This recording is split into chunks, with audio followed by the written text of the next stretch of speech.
Welcome back to my channel, Bake Cuisine.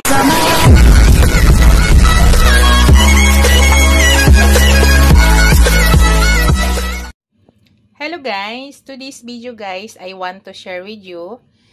Magluto ako guys ng shrimp. Yung shrimps guys, ay binalatan ko na. Ayan, at saka, ayan, binutas ko yung gitna. Iniwan ko lang yung ulo guys. Actually guys, lagi po ako nagluluto nito. Kung napanood nyo yung aking last vlog, ay napanood nyo na yan. Pero dahil magluluto ulit ako guys, i-vlog ko. Sayang po, content rin yan. Yan. Ito po guys ay butter. May ginawa kagabi yung aking anak na dessert. Kaya may naiwang butter. So yan, din tayo kukuha guys. Ang gawin natin guys ay garlic butter shrimp ang ating recipe for today. So, yan po yung ating shrimp. Ito po yung ating garlic, butter. Yan, maglagay tayo mamaya guys ng hot sauce. Maglagay tayo dito guys ng oyster sauce, suka, konting salt, black pepper. Mamaya guys, maglagay din ako ng konting sugar. So, let's go guys. Umpisa na po natin. Hello guys, mag-start tayo guys. Una guys, maglagay ako ng konting oil. Kunti lang guys.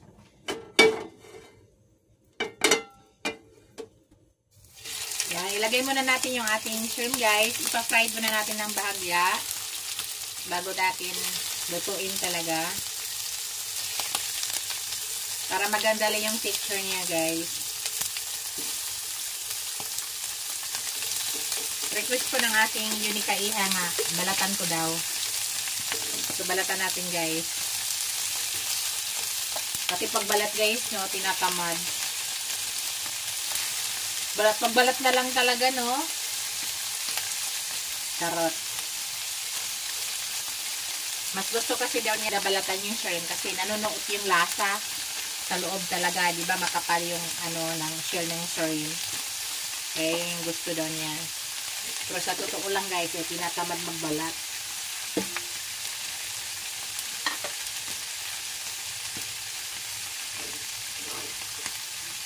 Hintayin lang natin. Ginaganyan ko lang guys para hindi nadudurog. Maganda ang ating ng shrimp.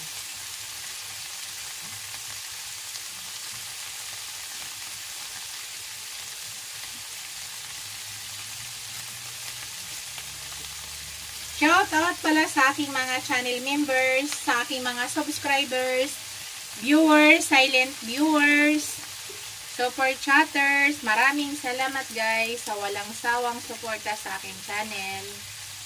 Sa hindi pa nakapag-subscribe sa aking channel, subscribe nyo ako guys at huwag kalimutan paki-hit yung notification bell para updated kayo sa aking lahat na new upload video. Maraming salamat. Shout out pala sa aking husband nga nasa Yanbo. I miss you, Daddy. See you soon, Daddy. Malapit na po siya uwi, guys.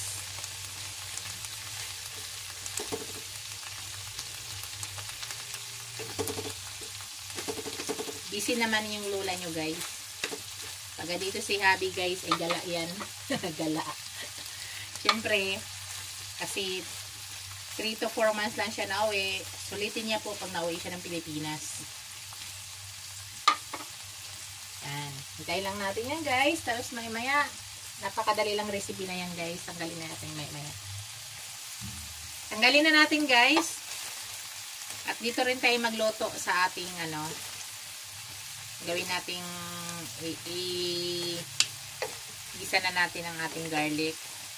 Dito rin natin lutuin.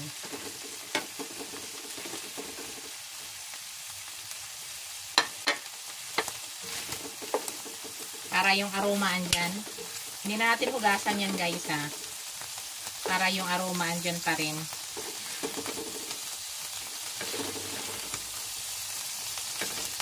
Magdadagdag na lang po ako ng butter dyan. Pahinaan ko lang yung apoy na tanggal yung ulo. Pahinaan ko ng apoy. So dito tayo kukuha ng butter guys. Sa extra ng ginamit ng aking Unica Iha kagabi.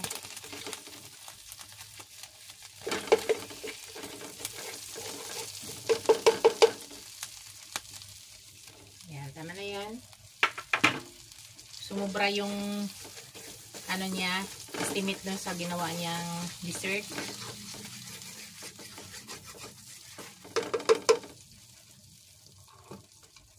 So, ilagay ko na yung aking garlic, guys.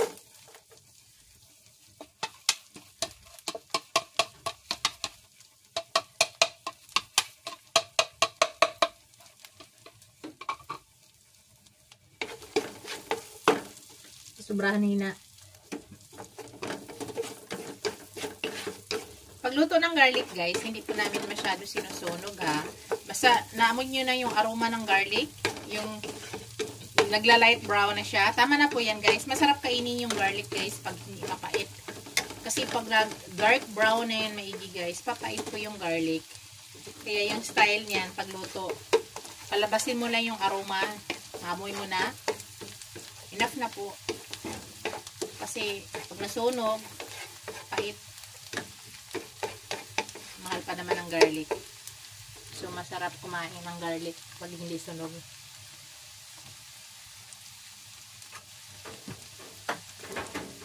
Yan. Ilagay na natin yung ating shrimp, guys. Balik ulit natin yan. Tapos yan, maglalagay na ako, guys, ng hot sauce. Nasa inyo, guys, kung ano kadami.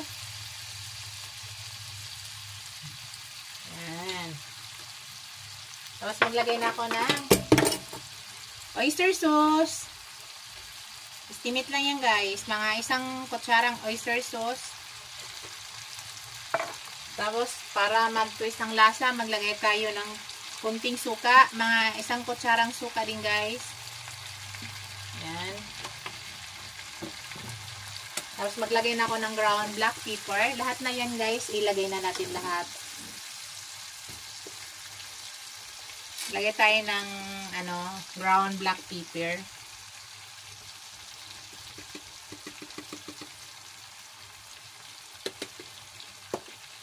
Tapos maglagay ako ng konting sugar. 1 scoop na maliit na sugar, guys.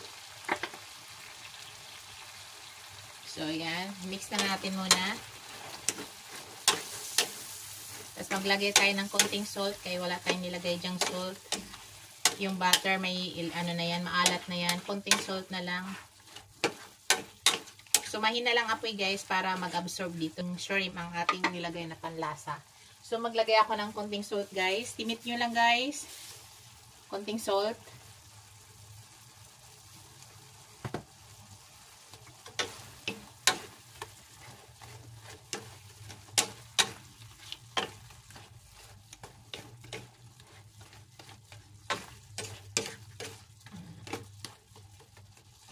So, hintay muna natin yan nga mag-absorb. Titikman ko siya habang hinihintay natin nga mag-absorb.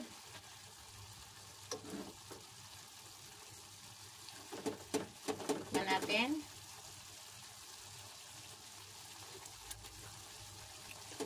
Tama lang sa anghang, guys. Tama na po sa timpla. Perfect. May kapit, guys. May kapit. May kapit ng anghang. Sabi nga ng aking bunso, Mami, yung nakakain po, ha. Kasi minsan, mahilig po kasi manghang, guys. Pero wag naman din masyado. Yung nakakain daw. Absorb lang natin yung ating sauce dyan, guys. At tapos na po tayo. Wait lang natin ma-absorb yan. Yan, guys. Malapit na po. Yan. Sarap, guys. Yan. Kailangan pa-absorb natin maigi dito sa ating shrimp.